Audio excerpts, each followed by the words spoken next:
कर्मवाच्य। कर्मवाच्य जैसा इसका नाम है वैसे इसकी पहचान है, कर्मवाच्य है, यानी कि इसमें प्रधान कौन होने वाला है?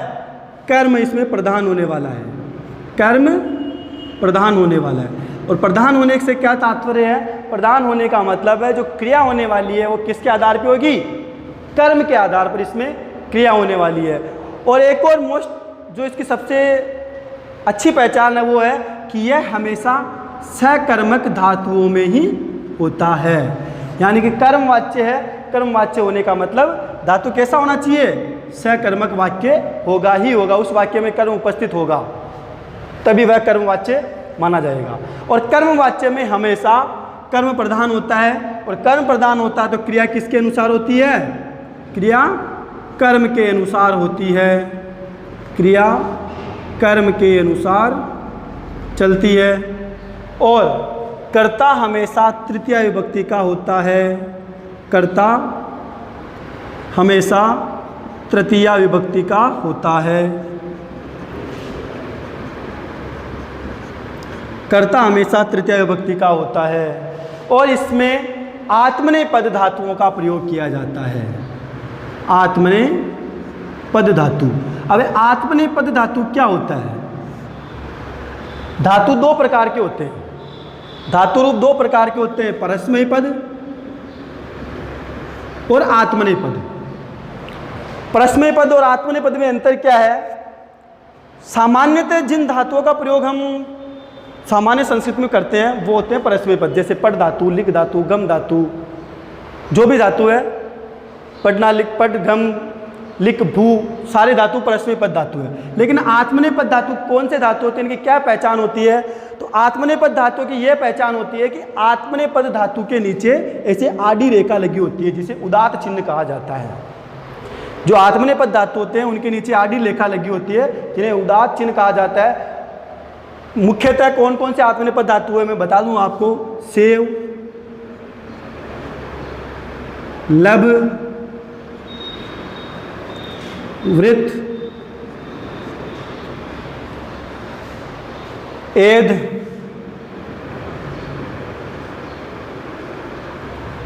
आदि धातु आत्मनेपद है। लेकिन ये आत्मनेपद क्यों है? क्योंकि इनके नीचे ये आड़ी रेखाएं लगी हुई है। और आत्मनेपद धातु की यही पहचान होती है कि जिस धातु के नीचे आड़ी रेखा वो कौन सा धातु? वह आत्मनेपद धातु। और आत्मनेपद धातु के धातु रूप भी अलग चलते हैं। और वाच्य परिवर्तन, एक चीज़ और ध्यान रखने की, वाच्य परिवर्तन है यह हमेशा लट लकार में ही होता है। वाच्य परिवर्तन का प्रयोग हमेशा लट लकार में ही चलता है। यानी वाच्य पढ़ रहे हो आप तो आपको कर्मवाच्य हो चाहे भाववाच्य हो चाहे कर्तृवाच्य हो, इसमें क्रिया हमेशा लट लकार की ही होती है। अब आत्मनेपद धातु का लट लकार कौन सा होता है वो एक बार मैं आपको बता दूं। और फिर एक चीज़ और बता दूं मैं आपको कि वाक्य बनाते समय इनका प्रयोग कैसे करना है। सबसे पहले वो जान लेते हैं कि वाक्य बनाते समय इनका प्रयोग कैसे करना है। इनका प्रयोग करना है, सबसे पहले लट लकार लिख रहा हूं मैं, आत्मनेपद, लट लकार आत्मनेपद। सेव धातु लिख रहा हूं, प्रथम पुरुष, मध्यम पुरुष, उत्तम पुरुष।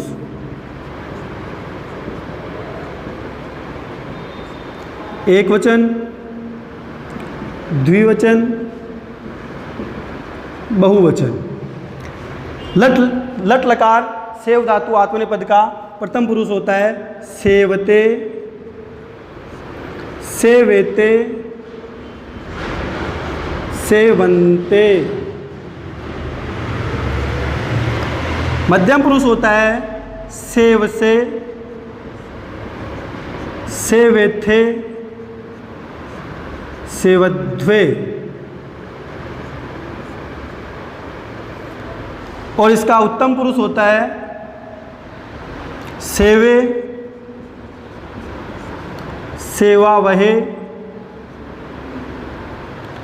सेवावहे, सेवा महे। इस प्रकार आत्मनेपद का लट लकार चलता है। अगर परस्मय पद धातुओं को भी आत्मनेपद में परिवर्तित करना है तो इसके लिए क्या होता है, जो मूल धातु है उसके पीछे क्या लगाया जाता है, ये मूल धातु के पीछे ये जोड़कर परस्मय पद धातुओं को भी आत्मनेपद में परिवर्तित किया जा सकता है। तो उस परस्मय पद धातु को आत्मनेपद में परिवर्तित करने के लिए क्या करना है, उसको धातु के पीछे अपने को क्या लगाना है, ये धातु के पीछे ये लगाकर परस्मय पद धातुओं को भी आत्मनेपद में परिवर्तित किया जा सकता है। अब सबसे बड़ी बात है कि वाक्य बनाने हैं, तो वाक्य बनाने के लिए जैसे कर्तृवाच्य बनाना, अपने को कर्तृवाच्य के वाक्य बनाने हैं तो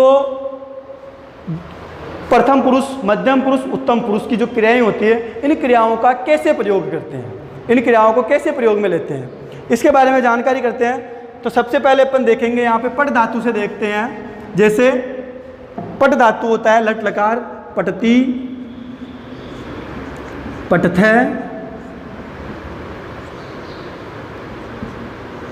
पटती, पटते, पठंती। मध्यम पुरुष होता है पटसी, पटते, पठत, पठामी, पठावे, पठामै। ये पट धातु है लट लकार। अब इनका प्रयोग कैसे करना है, प्रथम पुरुष जो होता है इसका एक नाम और होता है, इसको अन्य पुरुष के नाम से भी जानते हैं। अब इसको नाम अन्य पुरुष क्यों है, इसके बारे में अपन जानकारी प्राप्त करते हैं। आप लोगों ने सुना होगा तत्शब्द। तत्शब्द तीनों लिंगों में अलग अलग चलते हैं। तत्शब्द होते हैं जिसका अर्थ होता है वह, तत्शब्द होते हैं जिनका अर्थ होता है वह। पुल्लिंग, स्त्रीलिंग और नपुंसकलिंग, तीनों लिंगों में तत्शब्द अलग अलग चलते हैं। पुल्लिंग में होता है से, तौ, ते। स्त्रीलिंग में होता है सा, ते, ताहा। और नपुंसकलिंग में होता है तत्, ते, तानी। जो एक वचन है तीनों लिंगों के, तीनों का अर्थ होगा वह। यानी कोई पुल्लिंग का शब्द होगा कि वह पढ़ता है तो क्या आएगा, स। क्या आएगा, स। कोई स्त्रीलिंग का शब्द होगा वह जाती है तो क्या आएगा, सा। और कोई नपुंसकलिंग शब्द है कि वह फल, वह पुस्तक तो क्या आएगा, तत्। द्विवचन है मध्यम में तौ, ते, और इसमें भी क्या है, ते। तीनों का मतलब होता है वे दोनों। और बहुवचन है, इनका अर्थ होता है वे सब। अब इनका प्रयोग किस प्रकार करना है, जो तत् शब्द होते हैं हमेशा इनका प्रयोग प्रथम पुरुष में ही किया जाता है। प्रथम पुरुष में कैसे किया जाता है, जैसे शब्द आ गया कि वह जाता है, या सॉरी अपन पट धातु से देख रहे हैं तो पट धातु के हिसाब से पढ़ते हैं कि वह पढ़ता है तो से, पटती। या फिर आ गया शब्द आ गया कि वह पढ़ती है, स्त्रीलिंग आ गया, पढ़ रही है तो सा, पटती। कोई नपुंसकलिंग शब्द है तो यहाँ पे तत्, पढ़ती। वैसे द्विवचन देखते हैं कि वे दोनों पढ़ते हैं, वे दोनों पढ़ते हैं। पुल्लिंग है तो तौ पढ़ते हैं, स्त्रीलिंग है ते पढ़ते हैं, और नपुंसकलिंग है तो भी ते पढ़ते हैं। उसके आगे अगर बहुत सारे पढ़ने वाले कि वे सब पढ़ते हैं तो तै पठंती। लड़कियां कि वे सब लड़कियां, वे सब पढ़ती है तो ता पठंती। और नपुंसकलिंग आ गया तो तानी, पठंती या फलानी। ये तो प्रथम पुरुष का काम है। अब इसके अलावा कोई भी संज्ञा शब्द हो, संज्ञा शब्द से तात्पर्य किसी भी व्यक्ति, वस्तु, स्थान आदि कोई सा भी नाम हो, कोई भी शब्द हो, वह हमेशा प्रथम पुरुष में ही प्रयोग होता है। इसलिए उस पुरुष का दूसरा नाम क्या है, अन्य पुरुष है। जैसे किसी का नाम आ जाता है कि राम पढ़ता है तो भी राम है पढ़ती, सीता पढ़ती है तो सीता पढ़ती। राम और श्याम पढ़ते हैं तो राम श्यामो पढ़ते हैं, राम श्याम और केशव पढ़ते हैं तो राम श्याम केशवाहा पठंती। यानी कोई सा भी संज्ञा शब्द आ जाए, तत्शब्द अथवा कोई सा भी संज्ञा शब्द यानी किसी भी व्यक्ति वस्तु स्थान का नाम आ जाए तो हमेशा कौन सा पुरुष काम में लेना है, प्रथम पुरुष का ही प्रयोग करना है संस्कृत में वाक्य बनाने के लिए। अब अगला है मध्यम पुरुष। मध्यम पुरुष किसे कहते हैं? पुरुष 3 प्रकार के बताए यहाँ पे, प्रथम पुरुष, मध्यम पुरुष और उत्तम पुरुष। सिंपल शब्दों से समझाया जाए, प्रथम पुरुष वह होता है जो अपने यहाँ मौजूद नहीं है, कई बार खड़ा है। जैसे 3 पुरुष है, एक मैं हूँ, एक पढ़ने वाले आप हो जो मेरे सामने बैठे हैं, और एक तीसरा व्यक्ति जो बाहर खड़ा है। 3 व्यक्ति है कुल में, आप और बाहर खड़ा हुआ। मैं आप लोगों को बाहर खड़े हुए व्यक्ति के बारे में बोलूँगा कि वह पढ़ता है जो यहाँ मौजूद नहीं है, वह पढ़ता है, यहाँ मौजूद नहीं है, वह पढ़ता है, बाहर है, तो उसे किस प्रकार का पुरुष कहा जाएगा? उसे प्रथम पुरुष कहा जाएगा। उसे कौन सा पुरुष कहेंगे? प्रथम पुरुष, जो यहाँ मौजूद नहीं है। उसके बाद में द्वितीय पुरुष, सेकेंड नंबर पे जो मध्यम पुरुष है वो है जो मेरे सामने बैठे हैं। मैं जैसे आप लोगों को बोलूँगा कि तुम पढ़ते हो, तुम लिखते हो, तुम जाते हो, तुम दोनों जा रहे हो, तुम दोनों खा रहे हो, तो वो क्या हुआ? वह मध्यम पुरुष हुआ। यानी जो युष्मद शब्द है, युष्मद शब्द कौन से होते हैं? त्वम, युवाम, यूयम। त्वम का मतलब तो तुम, युवाम यानी तुम दोनों, यूयम यानी तुम सब। उनका प्रयोग मध्यम पुरुष में होता है। तो मध्यम पुरुष में कौन से शब्द आते हैं? युष्मद शब्दों को कौन से पुरुष कहते हैं? मध्यम पुरुष। जैसे शब्द आ गया त्वम पठसी यानी तुम पढ़ते हो, युवाम पढ़ते हैं, तुम दोनों पढ़ते हो, यूयम पठत, तुम सब पढ़ते हो। अब जो अंतिम उत्तम पुरुष बचा, उत्तम पुरुष का मतलब होता है मैं स्वयं, जो मैं कहने वाला, जो मैं बोल रहा हूं, मैं स्वयं जो हूं वो हूं मैं उत्तम पुरुष हूं। मैं कहूंगा कि मैं पढ़ रहा हूं तो अहम पठामी, या मैं पढ़ता हूं तो अहम पठामी। मेरे साथ में कोई और भी है, हम दोनों पढ़ते हैं, आवाम पठावे।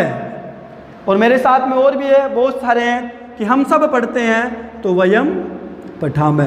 इस प्रकार संस्कृत में क्रिया का प्रयोग किया जाता है।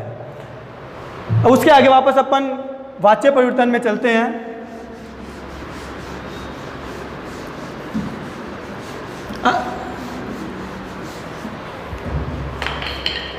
अपने चल रहा था कर्मवाच्य। कर्मवाच्य, कर्मवाच्य की पहचान देखिए अपन ने, कर्म प्रधान होगा, और कर्म प्रधान होगा तो क्रिया किसके अनुसार होगी? कर्म के अनुसार क्रिया होगी। क्रिया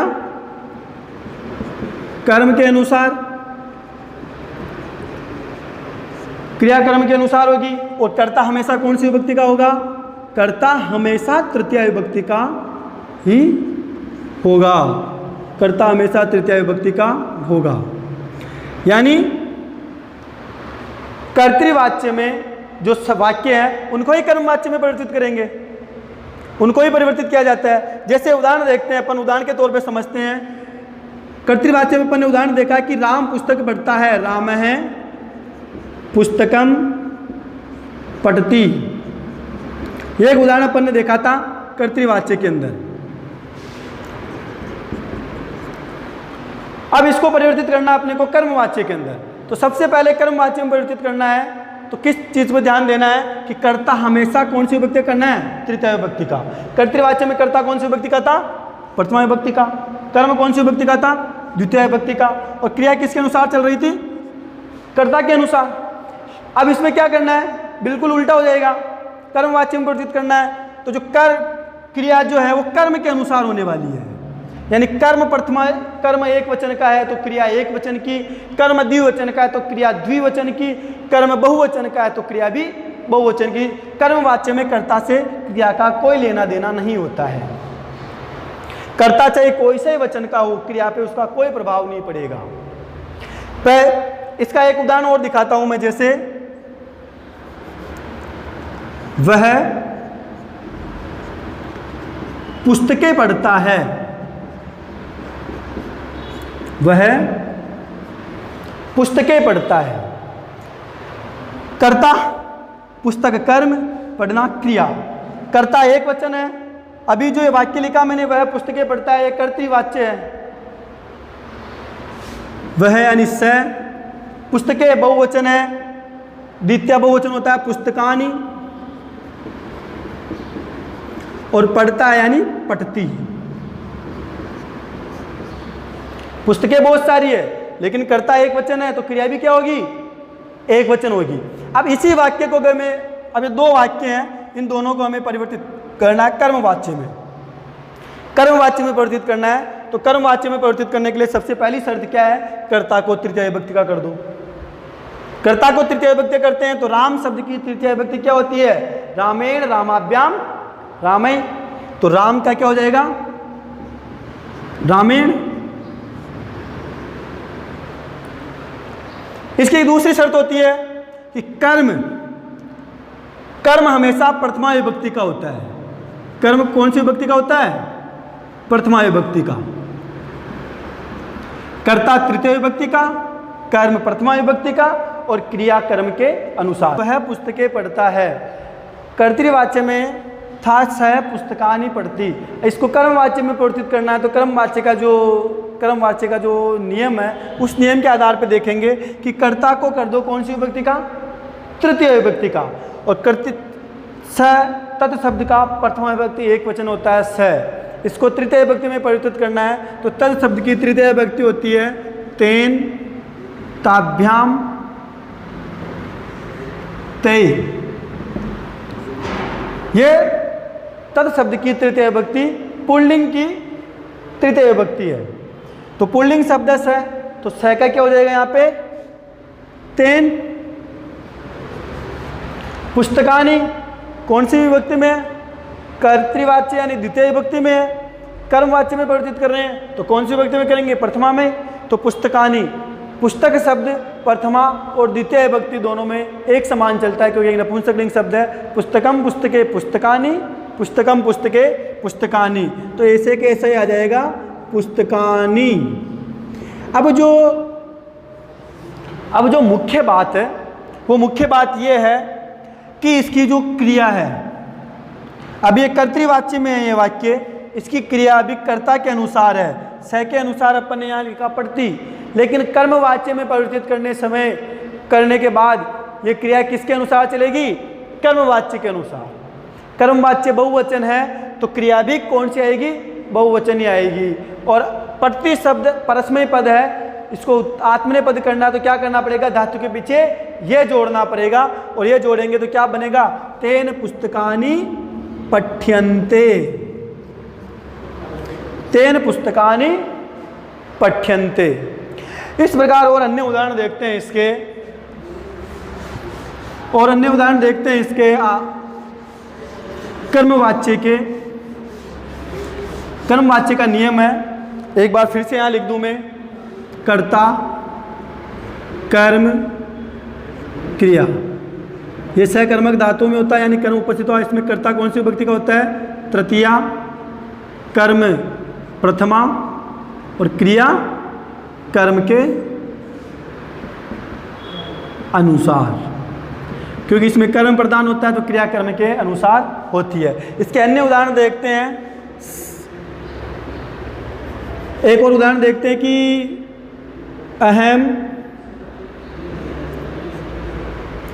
ग्रामम गच्छामि। यहाँ गच्छामि क्यों लिखा? क्योंकि अहम शब्द आया है। अहम उत्तम पुरुष एक वचन है तो उत्तम पुरुष एक वचन के साथ धातु की भी उत्तम पुरुष एक वचन, धातु का भी एक उत्तम पुरुष एक वचन आएगा तो यहाँ इसलिए गच्छामि आया है। अब इसको परिवर्तित करना है कहा? किसमें? कर्मवाच्य में।